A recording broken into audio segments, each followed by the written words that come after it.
Bonjour à tous, j'espère que vous allez bien. Aujourd'hui, nous sommes là pour faire des cours de statistiques avancées. D'accord? Et dans les statistiques avancées, il faut dire qu'on trouve des éléments très importants qui sont les dénombrements et les probabilités.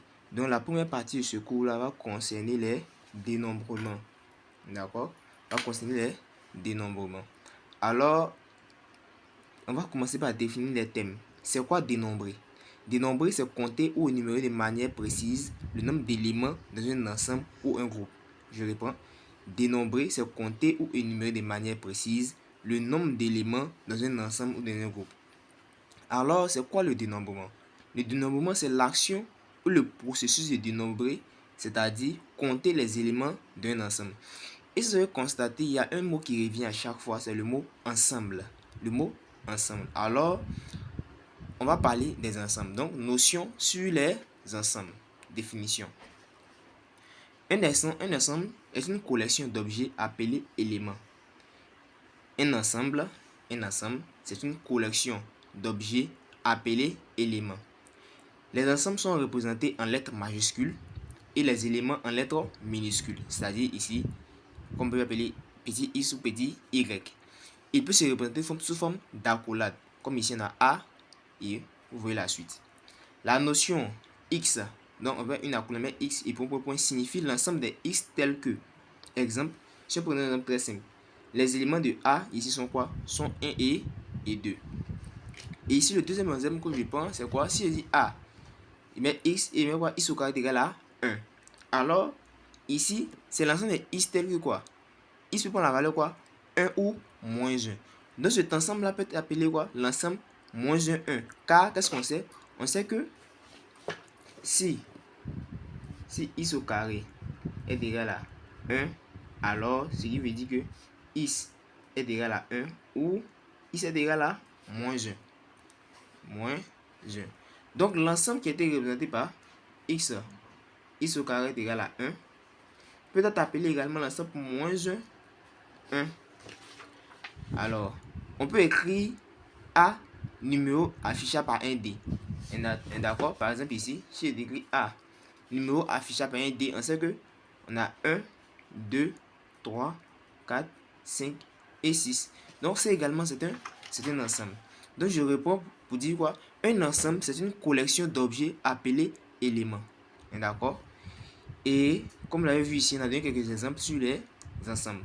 D'accord? Après les ensembles, on voit ce qu'on appelle l'appartenance. L'appartenance d'un élément X s'écrit X appartient à A et le contraire c'est X n'appartient pas à A. D'accord? On prend l'exemple très simple ici. Soit A qui est l'ensemble 1, 2, 3, on a 1 qui appartient à A et on a 4 qui n'appartient pas à A. D'accord? Et il faut dire qu'il est important de maîtriser les ensembles. D'accord? Ici, on vient de voir l'appartenance. Et nous allons voir maintenant l'égalité de deux ensembles. D'accord? À partir d'ici, il faut bien suivre correctement l'égalité de deux ensembles. Soit A et B, deux ensembles. D'accord? Soit A et B, deux ensembles. L'égalité de A et B se note A est égal à B. Elle est caractérisée par l'équivalence A est égal à B si et seulement si pour tout X appartenant à A, on a X appartenant à B. Donc, suivez très bien. Si on dit A est égal à B, si et seulement si X appartient à A, si X appartient à A, virgule, on a X appartient à quoi? À B. De même manière, si on a quoi? X qui appartient à B, on aura quoi? On aura X qui appartient également à A. D'accord? Donc, A est égal à B si seulement si pour tout X appartenant à A, on a X également qui appartient à B. Et de la même manière, pour tout X appartenant à quoi? Pour tout X appartenant à A, pour tout X appartenant à B, on aura X qui appartient à A.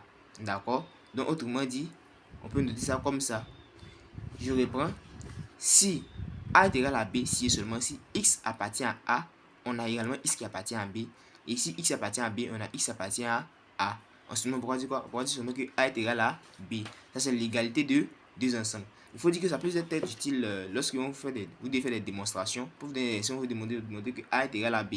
Donc, il faut comprendre que tout élément de A doit être également de B, et tout élément de B doit être également de A, pour qu'on puisse A est égal à B. En résumé, pour que deux ensembles soient égaux, il faudrait que tout élément de A soit également élément de B, et tout élément de B soit également élément de A. Donc, après l'égalité de deux ensembles, on aura l'inclusion. D'accord? L'inclusion. Ici, soit A et B, deux ensembles.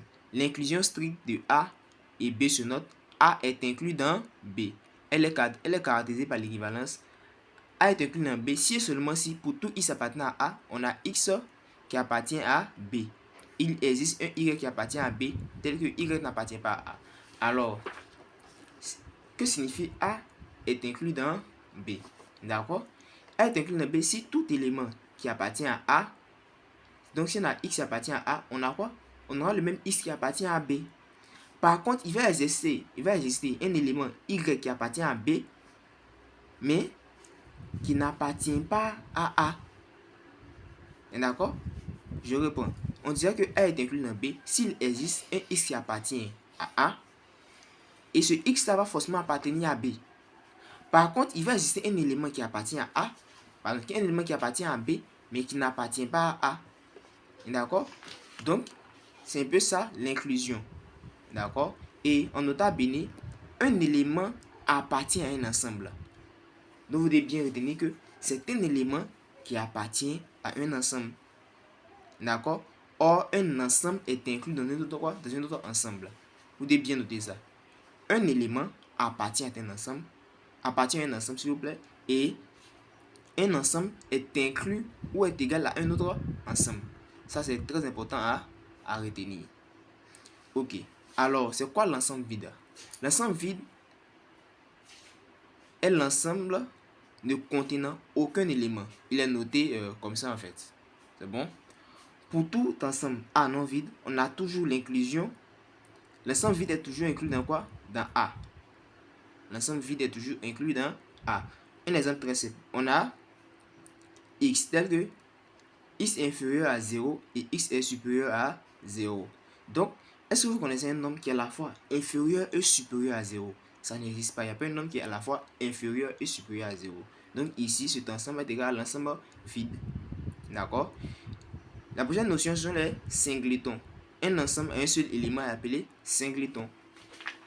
Un ensemble, par exemple, c'est notre A qui est égal à ça, c'est un singleton. Un singleton est un ensemble à un seul élément. Alors, après on va parler du singleton, nous allons attaquer le grand 2 qui est réunion, intersection et complémentaire. Donc, opération sur les ensembles. D'accord? Et le premier élément nous allons commencer, c'est la réunion. D'accord? Soit A et B, deux ensembles. Soit A et B, deux ensembles. On appelle réunion de A et B l'ensemble des éléments qui appartiennent à A ou à B. Il est noté A comme ça. Et il se prononce quoi? A union B. D'accord? Donc je reprends. Soit A et B, deux ensembles.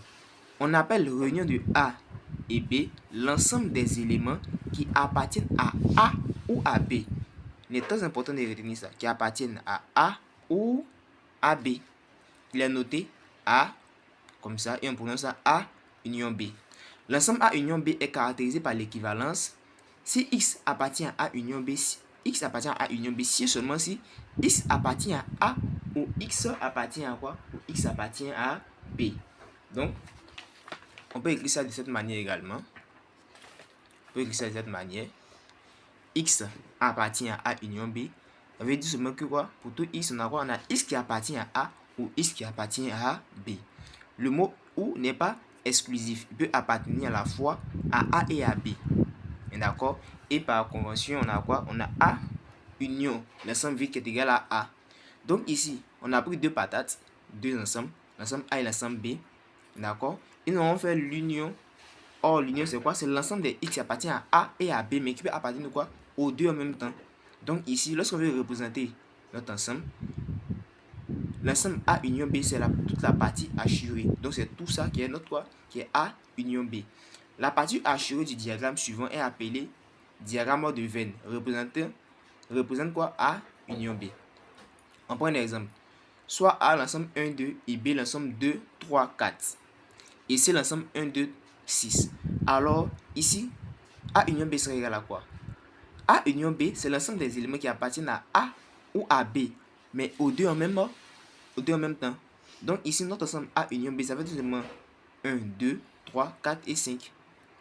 Et ici, notre ensemble A union B union C, ça fait 1, 2, 3, 4, 5 et 6. D'accord? Donc, il faut retenir que lorsqu'on parle de A union B, c'est l'ensemble des X qui appartiennent à A ou à B. D'accord? Très bien. On continue. Après l'union, nous avons ce qu'on appelle l'intersection. D'accord? Intersection. Soit A et B deux ensemble. L'intersection de A et B est l'ensemble des éléments communs à A et à B. Il est noté A comme ça et est prononcé A inter B. Je réponds. L'intersection soit A et B deux ensemble. L'intersection de A et B est l'ensemble des éléments communs à A et à B. Il est noté A comme ça, il se prononce A inter B. L'ensemble A inter B est caractérisé par l'équivalence X appartient à inter B si et seulement si X appartient à A et X appartient à B. Il faut retenir ça, très très important. Donc, soit X appartient à A inter B, c'est-à-dire là, pour tout X, on a X qui appartient à A et X qui appartient à B. Donc, si on veut représenter ça ici, par convention, il faut noter que quoi? A inter l'ensemble quoi? L'ensemble vide est égal à quoi? C'est égal à l'ensemble vide. Bien évidemment, pourquoi? Parce que si on a un ensemble A, inter l'ensemble quoi? L'ensemble vide. Alors, on dit que A inter l'ensemble vide, ça fait quoi? Ça fait pas l'ensemble vide, mais oui, c'est ça l'ensemble vide en fait. Donc, A inter l'ensemble vide, c'est tout simplement les X qui vont appartenir à quoi? À A et qui vont appartenir à l'ensemble vide. Or, on sait qu'il n'y a rien dans l'ensemble vide. C'est pour ça que A inter l'ensemble vide, ça fait quoi? Ça fait l'ensemble vide. Donc, si on veut représenter A inter B dans deux batailles, donc ici on a notre ensemble A, ici notre ensemble B. Alors, A inter B, ce sera l'endroit où les deux se trouvent. Parce que ici, on a à la fois les éléments de A et les éléments de B. D'accord? Ici, on a à la fois les éléments de A et les éléments de B. Donc, qu'est-ce qu'on nous dit? La partie colorée du diagramme suivant représente A inter B. D'accord? Donc, si nous prenons un exemple très simple, nous avons ici notre ensemble 1, 2 et B qui est 2, 3. Alors, A inter B, ça serait égal à quoi? Qu'est-ce qu'on constate ici? Le seul élément commun à A et B, c'est quoi? C'est 2. Donc, ici, A inter B, ça serait égal à quoi? Ça serait égal à 2. Le prochain élément dont on va parler, la prochaine notion, c'est ensemble disjoint. Deux ensembles A et B sont disjoints si et seulement si A inter B est égal à l'ensemble quoi? Est égal à l'ensemble vide. Deux ensembles A et B sont disjoints si et seulement si A inter B est égal à quoi? Est égal à l'ensemble vide. Généralement, ce sont des questions. Il n'y a pas vraiment d'exercice sur l'ensemble disjoint, mais généralement, c'est des questions qui peuvent venir au cours. Donc, c'est des notions qu'il faut maîtriser. Là, si on vous pose des questions au cours, vous pouvez répondre assez facilement. Donc, ici, soit A qui est égal à l'ensemble 1, 2 et B qui est le singleton 3. Alors, A inter B, ça fait l'ensemble 1, 2, inter 3 qui est égal à quoi? Qui est égal à l'ensemble vide. Pourquoi? Parce que c'est A inter B, c'est l'ensemble des éléments qui appartiennent à A et à B. Or, ici, on a 1, 2, ici, on a quoi? On a 3. Les deux ensembles n'ont rien en commun. Donc, ici, A inter B, ça fait l'ensemble vide. Or, si A inter B, ça fait l'ensemble vide, alors on dirait que les deux ensembles sont quoi? Sont disjoints. C'est bon? Et un élément aussi à retenir, les règles du calcul. Soit A et B, trois ensembles. D'accord? On a A union B inter C qui est égal à A inter C union B inter C. Alors, ces éléments-là, il faut les retenir. Il faut dire qu'après, je vais faire une démonstration de ces deux éléments-là. Mais déjà, il faudrait que vous puissiez retenir ça. D'accord? Et ici, pour le premier élément, voici la représentation. D'accord? A union B inter C. Voici la représentation qui est donnée ici. D'accord? Et comme je l'ai dit, dans notre vidéo, je vais vraiment démontrer ces deux éléments-là pour que tout le monde puisse bien comprendre. Et ça peut également revenir dans des dans des TD en fait. Et le prochain élément qu'on va voir, ce sont les complémentaires. D'accord? Le complémentaire. Soit E un ensemble et A une partie de E. Le complémentaire de A dans E, je note comme ça, est l'ensemble des éléments de E qui ne sont pas dans A. Il est noté C, petit E et puis A. Donc X appartient au complément de A si seulement si X appartient à E, mais X n'appartient pas à A. D'accord? Le complémentaire de A est parfois noté, il peut être noté comme ça, il peut être noté A bar, il peut être noté comme ça. C'est bon? Alors, par définition, A bar, bon, A 2 fois bar, ça fait A. D'accord? Et A inter, A bar, ça fait l'ensemble vide. A union A bar, ça fait E. D'accord? Ici, on a A inter A bar. A inter A bar, c'est l'ensemble de X qui appartiennent à quoi? À A. Et A bar, c'est l'ensemble de X qui n'appartiennent pas à A. D'accord? C'est pour ça que ça fait quoi? Ça fait l'ensemble vide. Et ici, A union A bar. A union A bar, c'est l'ensemble de X qui appartiennent à A ou qui appartiennent à quoi? À A bar. Or, si nous regardons ici notre ensemble, nous avons l'ensemble E ici. Nous avons l'ensemble A. Alors, le complémentaire de E dans A, c'est l'ensemble des éléments qui appartiennent à E, mais qui n'appartiennent pas à A. Donc, il se situe au niveau d'ici. D'accord? Il se situe au niveau d'ici, mais ils ne sont pas dans A. C'est bon? Voilà. Et également, nous allons voir les règles de calcul de Morgan. Donc, soit A et B, deux ensembles. On a A union B, le tout bar, ça fait A bar inter B bar. Et A inter B, le tout bar, ça fait A bar union B bar. Alors, on va voir ce qu'on appelle la différence de deux ensembles. La différence de deux ensembles se note de plusieurs manières. On peut avoir A slash B qui est égal également à A moins B qui est égal à A inter B bar. Soit E un ensemble et A et B deux parties de E. La différence de A et B est l'ensemble des éléments communs à A et B. Il est noté A slash B ou A moins B. Se prononce également A moins B. D'accord? Donc, X appartient à A moins B si seulement si X appartient à A et X n'appartient pas à B. D'accord? Donc, vous pouvez également retenir que A moins B, ça peut être également A inter B bar. Donc, si nous posons un exemple très simple, ici nous allons l'ensemble 1, 2, ici nous avons l'ensemble quoi? 2, 3, 4. Alors, A moins B, c'est l'ensemble des éléments qui appartiennent à A, mais qui n'appartiennent pas à B. D'accord? Donc, ici, on voit que 1 appartient à A, mais 1 n'appartient pas à B. Alors, il va faire quoi? Ça fait A moins B. Ici, 2. Pourquoi est-ce qu'on peut avoir 2? On voit que 2 appartient à A et 2 appartient à B. D'accord? Donc, ici, voici où est-ce que nous allons arrêter pour cette première séance de cours sur le dénombrement. J'espère que vous avez aimé la vidéo et abonnez-vous et likez s'il vous plaît.